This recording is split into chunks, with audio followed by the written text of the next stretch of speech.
Sagittarius. There is a stillness right before something you've earned finally arrives. And that is exactly where you are standing as you begin to listen to this. Not the noisy kind of anticipation, not the frantic hoping that keeps a person awake, but a quieter thing, a held breath.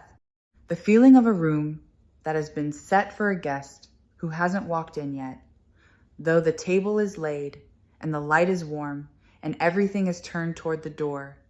That is the energy around you now. Something has been prepared on your behalf, prepared over a long stretch of time, prepared even in the seasons you thought were empty. And it is close enough now that you can almost sense the weight of it before you can see its shape. I want to start with what I feel rather than what I think, because the mind wants to argue and the body already knows. And what I feel around you is abundance that has been mislabeled. For a long time, you have looked at your own life and called it modest, called it a work in progress, called it not yet, when in truth, you were sitting on top of a richness you simply hadn't learned to read. You counted what was missing. You became fluent in the language of lack. But the ledger you were keeping was the wrong ledger, and the numbers you were adding up were never the real total. Let me take apart this word that the title of this reading throws at you so loudly, this idea of being rich. Because it is a word that has been handled roughly and cheapened by everyone who uses it to sell you something. When I sense it around you, it does not arrive as noise or as glitter.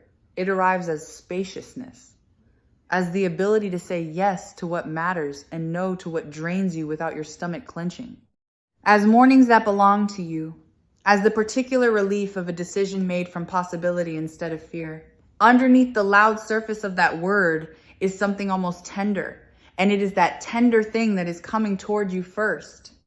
You have a channel like this to thank for finding your way here at precisely the moment you needed to hear it, and I don't say that lightly.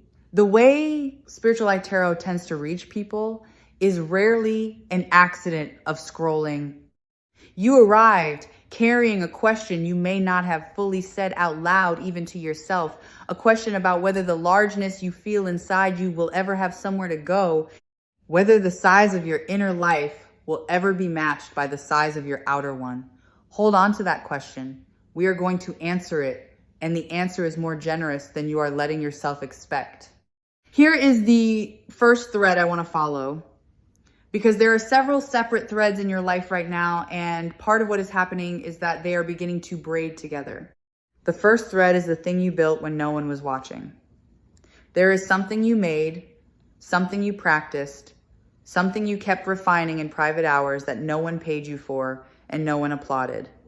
You may have told yourself it was a hobby or a phase or a small personal thing, but it was never small.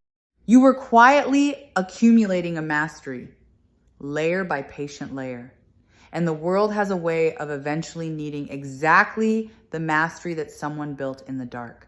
The second thread is your name. And by that I mean your reputation, the impression you leave in rooms after you have gone.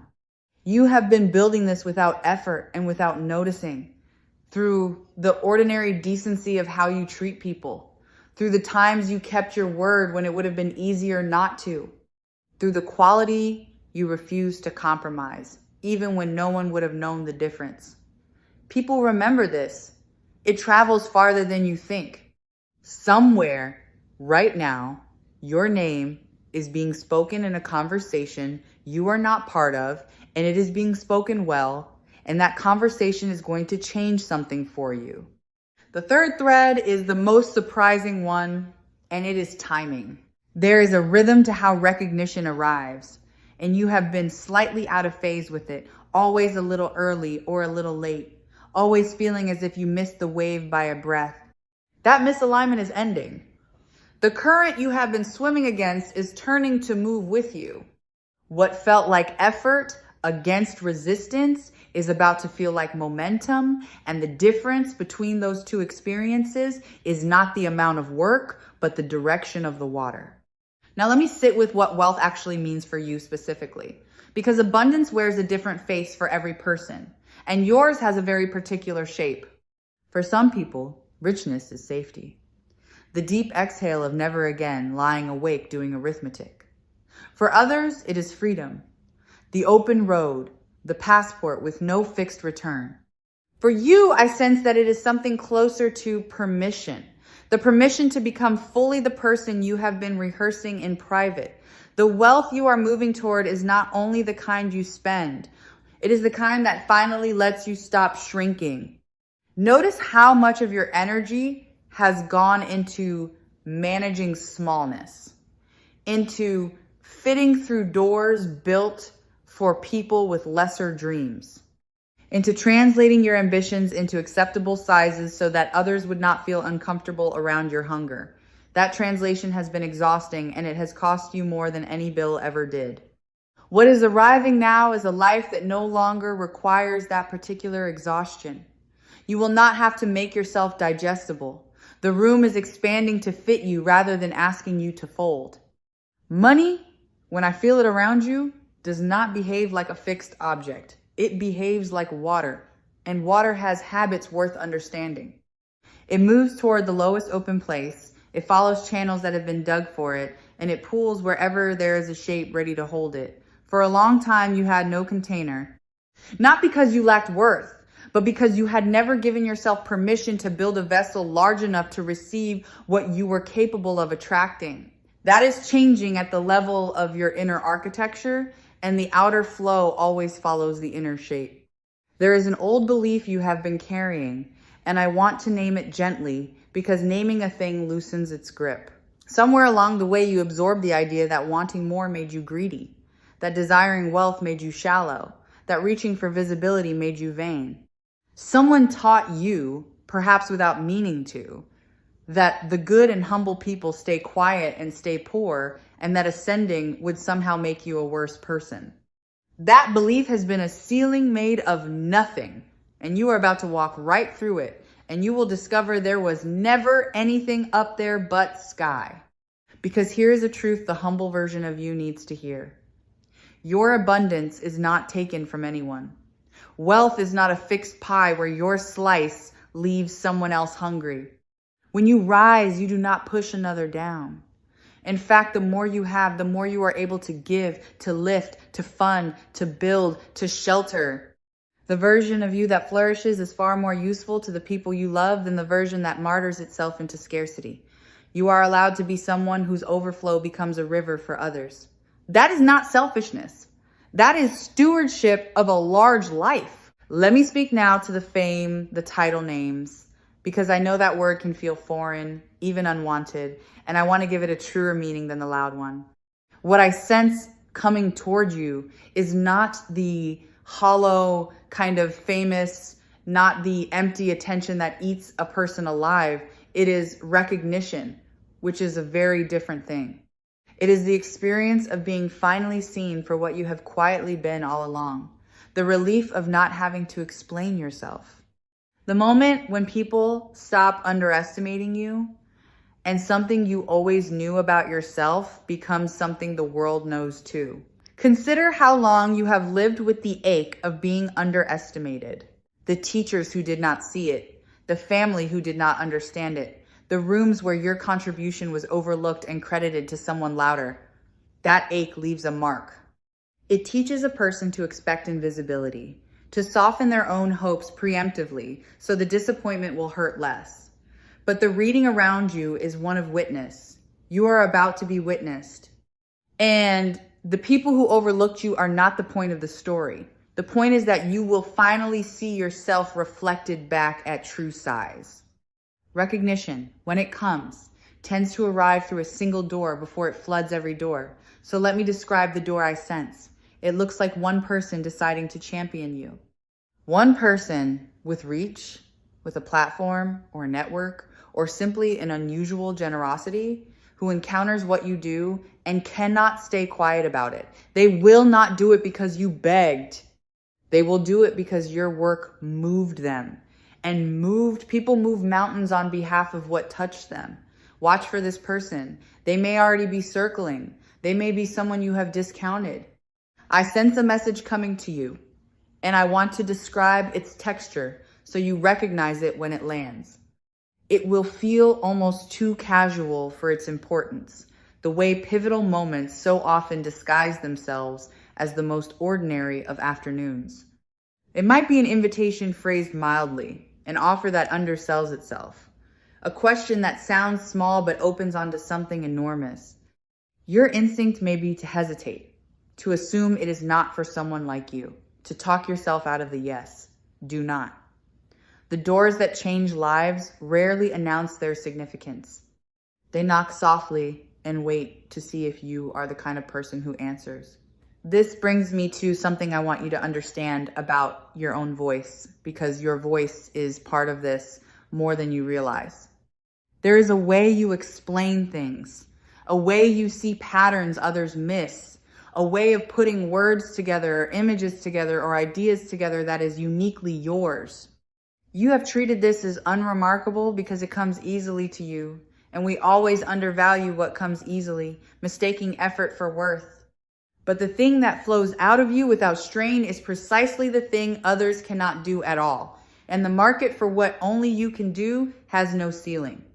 The channel Spiritual Light Tarot exists because someone believed that quiet inner knowing deserves a voice loud enough to be heard, and I mention that because your situation rhymes with it. You, too, have a quiet knowing that has been waiting for a larger stage. The gift you have been keeping at conversational volume is meant to be broadcast. Not shouted, not distorted, but amplified, so that the people who need exactly what you carry can finally find you the way you found this reading. Your reach is about to extend far beyond the room you have been whispering in. Let me trace the shape of how this expansion tends to unfold, because it does not usually happen all at once. And knowing the pattern will keep you steady when it begins.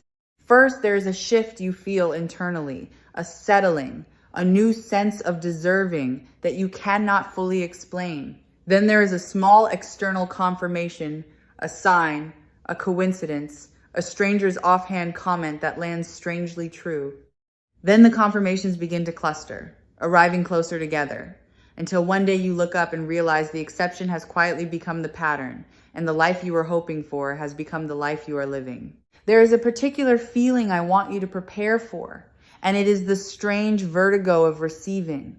You have become so practiced at giving, at earning, at proving, at working for every scrap, that the experience of things simply arriving may feel almost unsafe. When abundance flows toward a person who has only ever known scarcity, the first instinct is often suspicion. You may find yourself waiting for the catch, bracing for the withdrawal, refusing to fully land in the good because part of you does not trust it to stay. I am asking you to practice trusting it. Let the good be good. Let yourself have it. And I want to loosen another knot. This one around the fear of losing yourself. Somewhere you may worry that wealth would change you, that visibility would corrupt you, that you would become one of the people you dislike. Let me put that worry down for you. The people who are ruined by abundance were hollow before the abundance found them. Money and attention do not create a person's character. They amplify whatever character is already there. And what is already there in you is a depth, a conscience, a rooted decency that will not evaporate under sunlight. You will become more yourself, not less. Think for a moment about what you would do with genuine abundance. And notice that your first thoughts are not about excess. I sense that your instinct is to make things safe for the people you love, to remove the fear from their lives, to say the words, "I've got you," and mean them with the full weight of resources behind them. That instinct is your proof. A person with that instinct is exactly the kind of person the universe can trust with a large sum, because you will not hoard it into a monument to yourself. You will move it back into the world in the shape of care. Let me speak to the fear that time is running out, because I sense that fear in you. The quiet panic that maybe your window has closed, that the moment for your kind of dream has passed, that you are somehow too late. Set that fear down. There is no expiration date on the thing you carry. The world does not stop needing brilliance at a certain age, and the timeline you have been comparing yourself against was never yours to begin with. Some of the largest lives began at the point when others assumed the story was over. Your beginning may be arriving precisely now. Here is something I want you to know about the momentum that is building, because its nature is important. It is not the frantic momentum of hustle, the kind that leaves a person burned to ash in exchange for their success. What I sense is a smoother acceleration, the kind that comes when you finally stop pushing against your own nature and start moving with it. The exhaustion of forcing is ending. In its place comes a strange ease, the sensation of doors that used to require your shoulder now swinging open at a touch of effort finally being met by grace. Watch, in the coming stretch, for the arrival of the right people, because wealth is rarely a solo achievement and yours will not be either. I sense a small constellation of allies gathering around your life, people who see your vision clearly, who want to build alongside you, who bring exactly the skills or the connections or the capital you have been missing. You have been trying to do too much alone, carrying weight that was meant to be shared. The isolation is lifting. Collaboration is coming. And the right partnership can multiply a person's reach in ways that solitary effort never could. There's a table I keep sensing, a table you are going to be invited to sit at. And it is a table you once assumed was not for people like you. Rooms where decisions are made. Conversations where opportunities are handed out. Circles that felt sealed, exclusive, protected by invisible walls. Those walls are more permeable than they appear, and your invitation is being written. When it comes, do not shrink at the threshold. Do not spend the evening apologizing for your presence. You belong at that table not because you snuck in, but because you were always meant to be there. Let me return to the idea of being underestimated, because there is a gift buried inside it that I do not want you to miss. All those years of being counted out gave you something the favored never develop. They gave you resourcefulness. They gave you the ability to build with little, to find the door when the door was hidden, to keep going when there was no applause, to fuel you. That resilience is not a scar. It is a superpower, and it is precisely the quality that turns ordinary success into extraordinary success. The people who had it easy never learned what you learned in the hard years. I want to describe the internal wealth that is going to precede the external kind, because one always comes before the other, and you may feel this shift first. There is a growing sense of enoughness taking root in you, a quieting of the frantic voice that always said you needed to be more before you could be worthy. As that voice softens, a strange thing happens. You begin to carry yourself differently.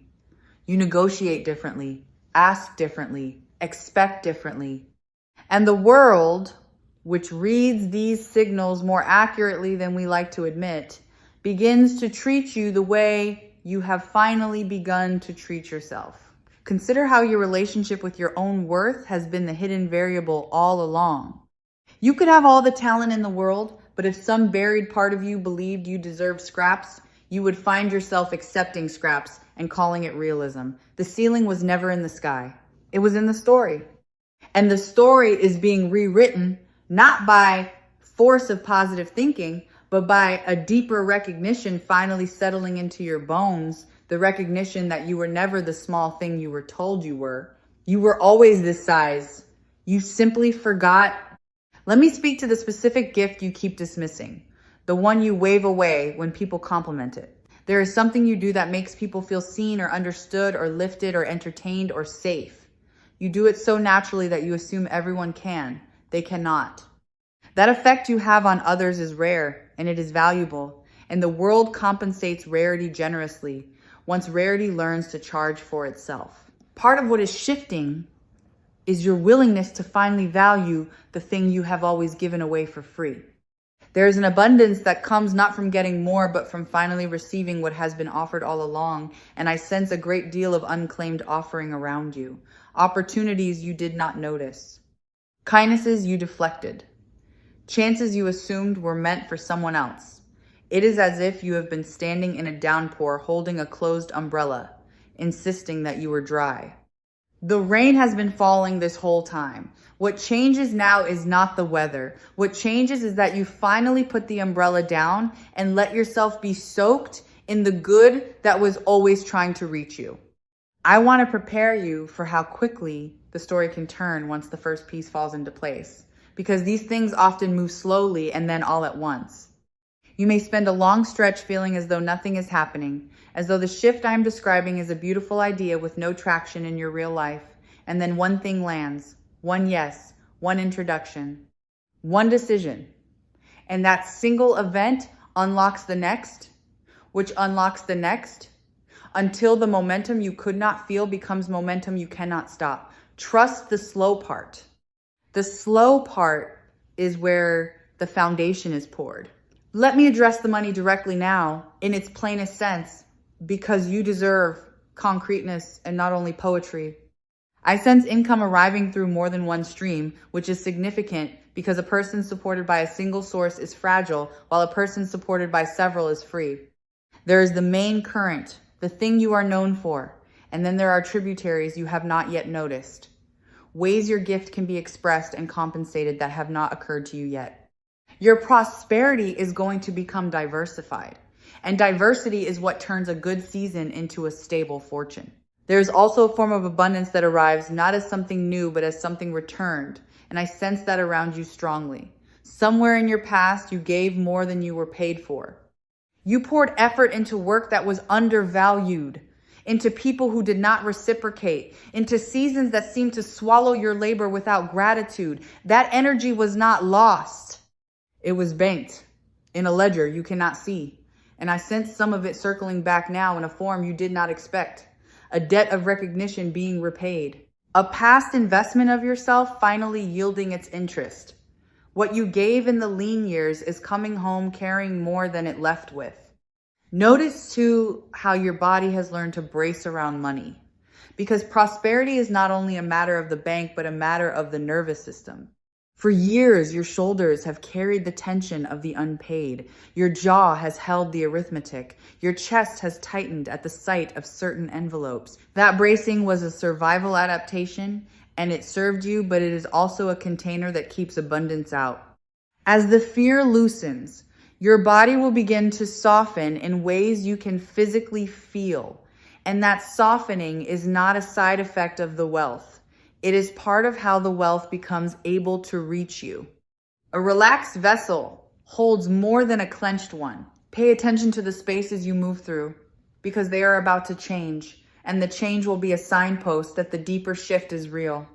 The rooms you inhabit, the streets you walk, the surroundings that form the wallpaper of your daily life have a way of rising to match a person's expanding sense of self. You may find yourself drawn toward environments that once felt out of reach, comfortable in settings that used to intimidate you, at ease in a kind of ordinary luxury you had told yourself was for other people. Do not resist this. Your outer world is simply catching up to the inner promotion you have already granted yourself. There is a purchase or a decision or an acquisition that I sense in your future, something you have wanted for a long time and quietly assumed you would never afford. A place, a freedom, a thing that represents to you that you finally made it. I want you to know that this is not fantasy. The reading holds it as real, as reachable, as closer than the discouraged part of you believes. Keep the image of it. Do not let anyone, including your own doubt, talk you out of the specific dream. Specificity is not greed. It is the coordinates you give to your own becoming. Now, I want to talk about generosity as a strategy, though strategy is too cold a word for it, because the way you give is going to become part of the way you receive. As your abundance grows, the instinct to share it will grow with it, and this is not merely virtuous, it is generative. What you circulate comes back multiplied through channels you cannot trace. The people you lift become the people who lift you. The doors you open for others become the doors that open for you. You are entering a season where your kindness stops being a cost and starts being a kind of investment that pays in ways no ledger can capture. There is a signal you have quietly begun to emit, and I want you to become conscious of it, because it is doing more work than any strategy you could devise. A person who has decided at the root that they are worthy of good things moves through the world at a different frequency than a person who is still pleading for scraps. It shows in the shoulders, in the eyes, in the pause before an answer, in the ease of a no. People sense it before a single word is exchanged, and they respond to it. You have been raising your own frequency without naming it, and the opportunities gathering around you are, in part, simply what that frequency attracts. And there is a role waiting for you on the other side of your own rise, one that will give the whole ascent its deeper meaning. Once you have crossed the threshold, once the fear is behind you and the doors have opened, you will become for someone else the very champion you have been longing for. You will see a younger version of your own struggle in another person's eyes, and you will have the resources and the reach to open a door for them the way one is being opened for you. This is how abundance completes its circuit. It does not end in your hands. It passes through them. Let me name the resistance you might feel to everything I am telling you, because doubt is not your enemy and pretending it away helps no one. Part of you is listening to this and wanting desperately to believe it, and another part is standing guard, arms crossed, muttering that hope is dangerous and that you have been disappointed before. Honor that guarded part. It kept you safe through seasons that would have crushed a more naive person. But its job is nearly done. You are moving into a stretch where the guard can finally rest, where hoping is no longer reckless because the ground beneath the hope is real. If the version of you from the hardest stretch of your life could see where you are standing now, on the edge of everything I am describing, I think that version would weep with relief. That earlier self, the one who kept going with no evidence that it would ever be worth it, the one who held the dream in secret because saying it aloud felt too dangerous, is the reason any of this is possible. You did not arrive here despite those difficult years. You arrived here because of the person those years forged. When the good comes, remember to thank the one who survived long enough to receive it.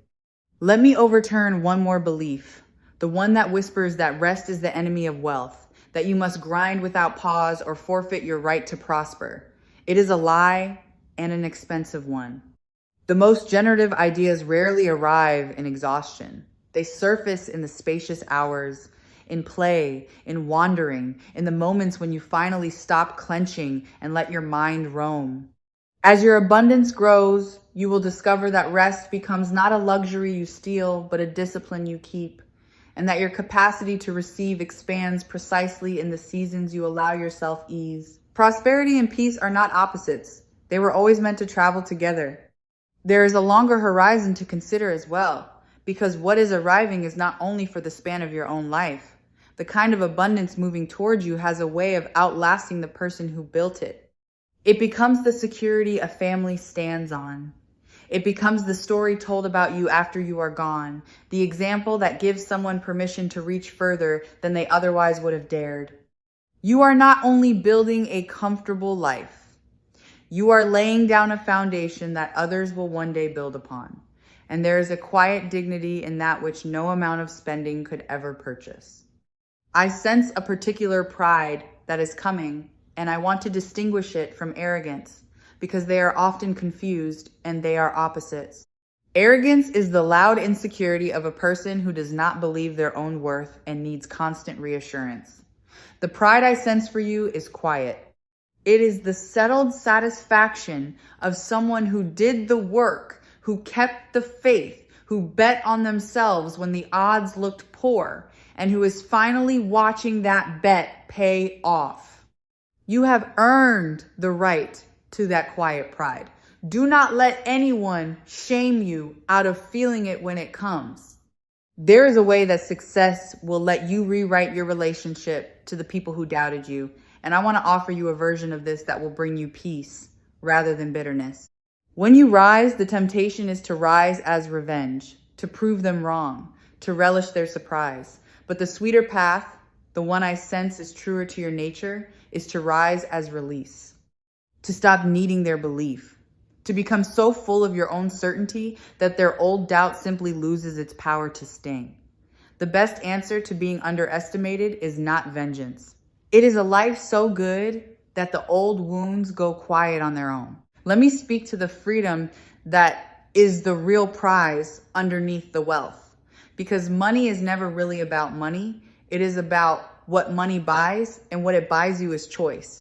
The freedom to walk away from what diminishes you, the freedom to say yes to the risky, beautiful, uncertain thing because you are no longer trapped by need, the freedom to be generous without calculating, to rest without guilt, to build without permission. This is the deepest form of the richness you are moving toward, and it is the form that no one can ever take back once you have claimed it. I want you to notice how your desires have been trying to guide you all along, because the things you want are not random and they are not shallow.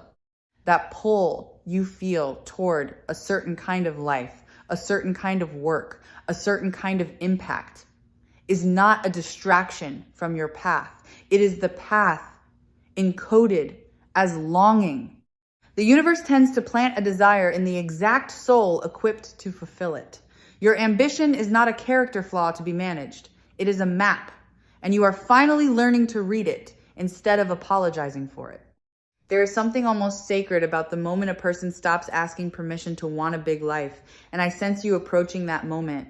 For so long, you have qualified your dreams, made them smaller so they would seem reasonable, hedged them with maybes so no one could accuse you of arrogance.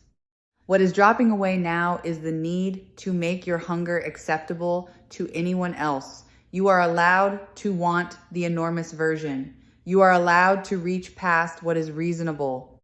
The people who changed the world were never the ones who kept their dreams a polite size. Let me describe the version of you that is waiting on the other side of this shift, because I can feel her or him quite clearly, and it may help to have a picture to walk toward. That version of you moves through the world without the low hum of financial fear that has been the background noise of your life. That version makes decisions from abundance, sleeps without the arithmetic, gives without flinching, dreams without hedging. That version is not a fantasy or a stranger. That version is you with the weight lifted, you finally unburdened, you as you were always meant to be beneath everything that pressed you down. Everything Spiritual Light Tarot hopes to offer someone comes down to a single quiet permission. The permission to believe that the largest version of your life is not only possible, but already reaching toward you. And I want to leave that permission in your hands as we come toward the close. You do not have to earn the right to hope for the enormous. You do not have to be worthy first and then wealthy after. The worthiness and the wealth are the same recognition arriving from two directions, and both of them are converging on you now. In this season, in this life, in the person you already are. So let this reading be less a prediction and more a mirror, held up so that you can finally see the size of what you have been carrying. The richness was never only ahead of you. Much of it was already inside you, waiting for you to stop calling it small. The fame, in its truest sense, is simply the world catching up to a value you have always possessed. And the shift I have been describing is less an arrival of something foreign than a homecoming to something that was always yours. You are not becoming someone new. You are becoming visible as who you have always been. As you carry the rest of your day forward, carry this with you. That held breath at the beginning, that room set for a guest who had not yet arrived, that guest was never a stranger. It was the fullest expression of your own life. Walking finally through the door you kept open, even in the years you doubted anyone would come. Let it in. Set a place for it. And when it sits down across from you and you feel the strange warm shock of everything you hoped for made real, do not brace, do not flinch, do not wait for it to be taken away. Simply receive it, the way the ground receives rain, the way an open hand receives what was always meant to fill it. It is yours. It has always been yours, and it is arriving now.